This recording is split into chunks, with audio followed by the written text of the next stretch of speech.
Morning everyone, welcome back.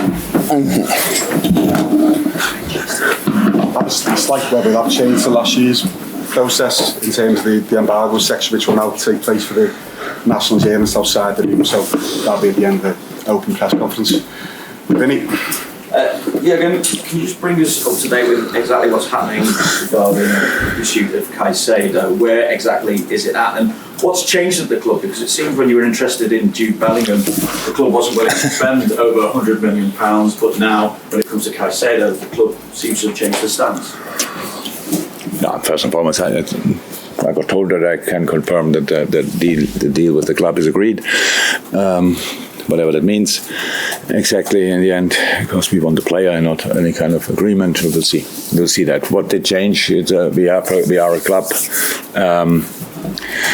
We have not endless resources, so if we didn't expect a couple of things happening in the summer, and FAB, stuff like this, we didn't think about that before the summer, to be honest. And when it happened, then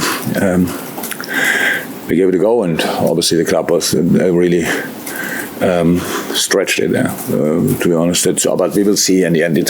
For me, I told you now what I know. That's exactly. And if he can speak out something else after, I would be more than happy to do so. But besides that, I will not and cannot share. What is that? The fare of the bear. Before, whatever, something like that. The German sayings obviously don't work. Don't praise the night, the day before the night, something like that. So let's see what happens, and then we go from there. I have to check though. Is he due for a medical here today? Or? I cannot tell you. I don't know. If you are to seal a deal for Caicedo, will that be effectively it then for the transfer window? Yeah, but are you still interested in Lavia, or would you be looking to strengthen elsewhere? Let's talk about that if these kind of things happen. It's nothing I really can say about that. That's the truth. So let's do it step by step. Let's see what happens in the next hours or days, and then let's go from there. We have enough time to talk about all that then. I take it then it's not a distraction ahead of a massive game at the start of the season against Chelsea. No, one has nothing to do with the other, obviously. We prepared the Chelsea game already for a while. That's clear. And no, there's no distraction. Do you know, just finally from me, exactly what to expect against Chelsea? Because the change of manager, and we touched on it a little bit earlier on, we don't quite know what the Pochettino effect is going to be. Yeah, no, of course not. We don't know that. I think two really good football teams, very talented football teams, will face each other. We watched obviously Chelsea on the tour, whatever we could get from there, from the last games. We played the Dortmund game, the Newcastle game. A lot of good things. You can see that it's a very really talented team, and that's what we have to prepare for. It's a home game for them, the first home game after a long break, if you want, and after a disappointing season.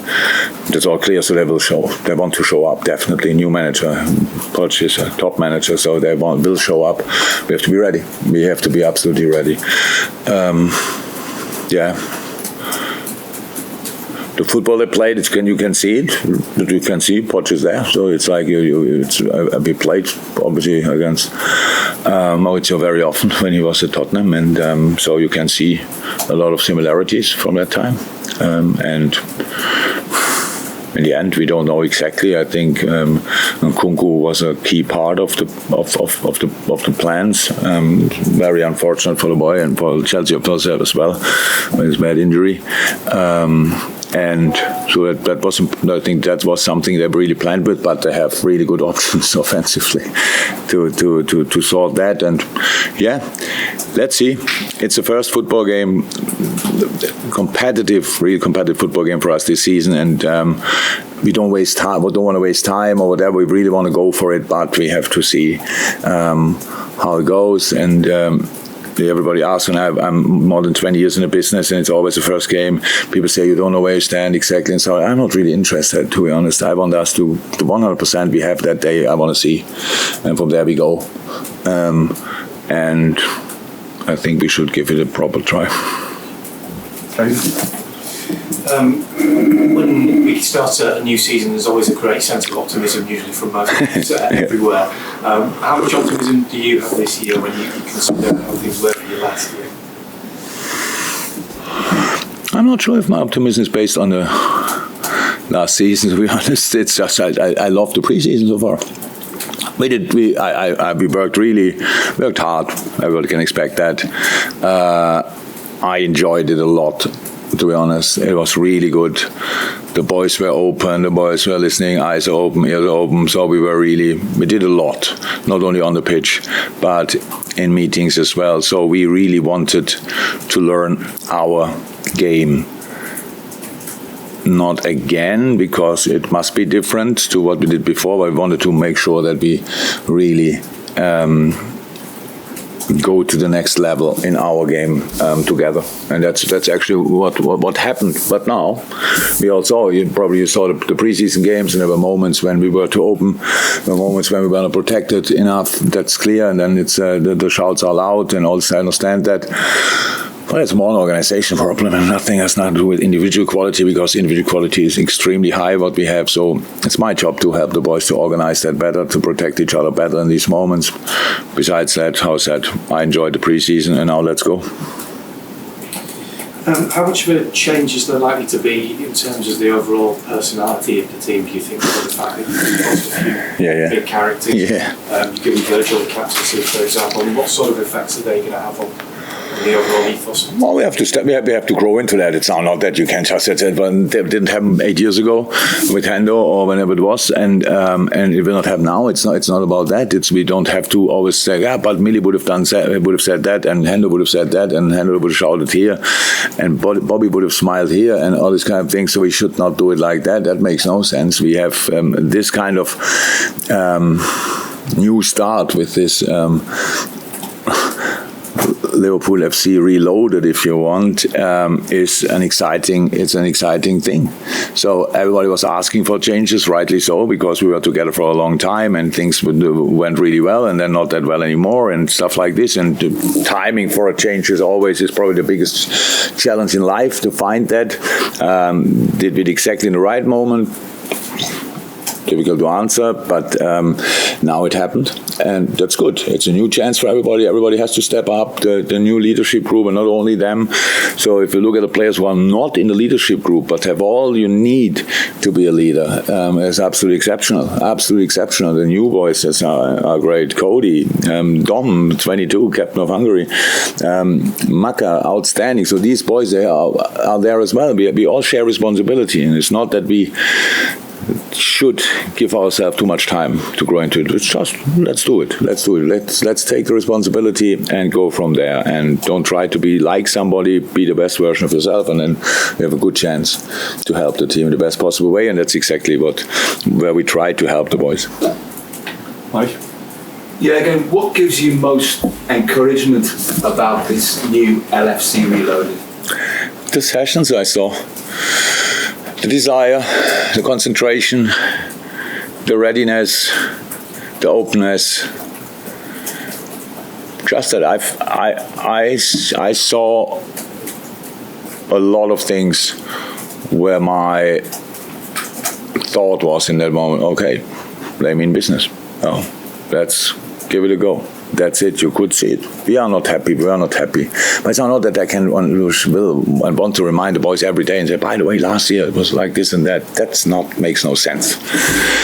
But it's deep inside. It's there anyway. It's anyway there. So we want to show up, and it's we have absolutely we have in a few weeks' time, whenever the draw is, and we are really happy to play European League. But of course, we want to be Champions League a year after. So there are two possibilities: you qualify for the Champions League or you win the European League. So both is pretty difficult, but both we should give a try for both, I would say, and then we will see if we can do it or not.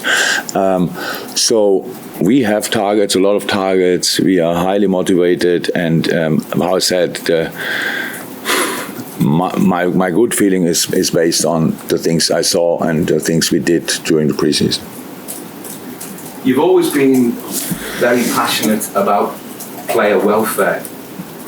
How difficult and how much pressure is it going to put on players now this new IFAB directive that's been taken on board by the Premier League in terms of added time, and we're talking about games being over 100 minutes, and it might be watered down as the season goes on. We don't know that, but if it isn't, it's going to mean an extra sort of 5 or 6 games per season.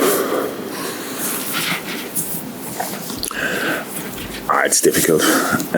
Difficult to answer. So I know where we're coming from. We have a 90-minute game, and then you have a net game time ball in play between 50 and 55 minutes and stuff like this, and everybody could ask, okay, where's the ball the other time? So, and there are obviously moments where the ball is out and it's part of the game and it's completely fine, but how much do we have to extend that in these moments, stuff like this?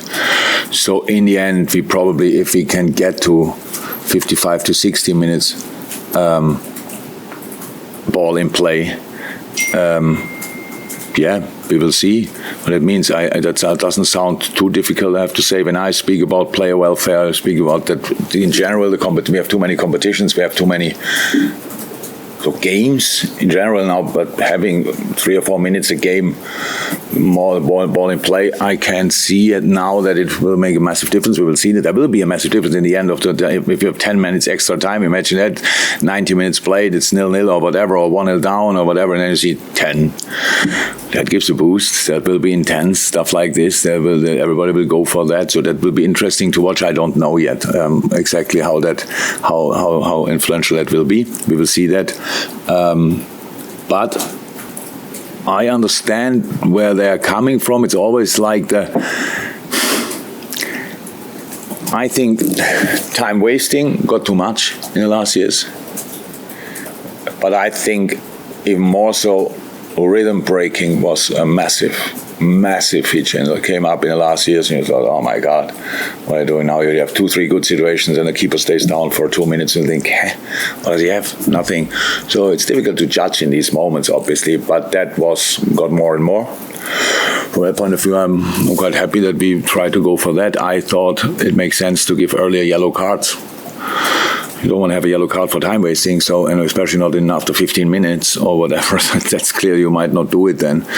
But I hope at the end we find like a good solution together, that we don't have 10 to 15 minutes extra time and yellow cards everywhere. We need to find a solution. Right? But as a wake-up call, come on, we're actually here to play football and not to let the time run down somehow in the moment when we have the result we want. I think from that point of view, I rather think it's good. But again, more football is really difficult to take in, because we are on the edge. There's no doubt about it. There's no doubt about it. Each other sports person I know, with the football people and football fans, are like, yeah, but I do this, they do that, they earn this and that. There's nothing to do with it. We are at the edge. We have to make sure that in the future we have to sort that. Unfortunately, there are not as many discussions about it, because that costs money, and nobody's really happy to do that. So we will see how the next season goes in that department. Will be really interesting. I'm 100% sure I stand out there, and if we are 1-0 up and somebody tells me 12 minutes, I will not be over the moon. Any other way, I think, okay, that's nearly half time, so let's go. We will see. Any more for the open? No? No more change? Jurgen, just on the transfers and the way the prices have gone up. A number of years ago you said you could never envisage spending like $100 million on a player. It just started to change because of the realisation you have to do that at times. Everything changed, huh? Everything changed, and obviously do I like it? No. But did I realize that I was wrong? Yes, definitely. Definitely, that's the way it goes. It's not great, it's not top, but it's the way it goes. It will not go the other way around again. Saudi Arabia definitely will not help with that. No, not blaming anybody. It just will not help with it. Another market with a lot of money. In the end, we as a club, we have just to try to make sure that for us we get with our resources, with the money we have, so we get the best possible team together. And we all know in football it's like that will then 50% will like it and 50% will say, yeah, but I would have done this and that. So that's it. But you can believe me, we really try everything to bring together the best team or squad for us. That's the idea.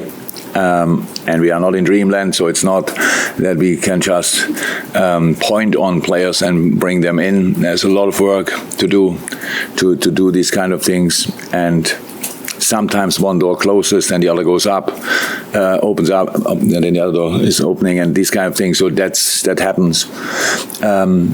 But yes, if people want to throw my quotes from, I'm not sure, 5-6 years ago, absolutely no problem. I was that day, that's what was that day what I thought, and I realize now I was wrong. So it's easy to admit that. Thank you. Thank you. Thank you.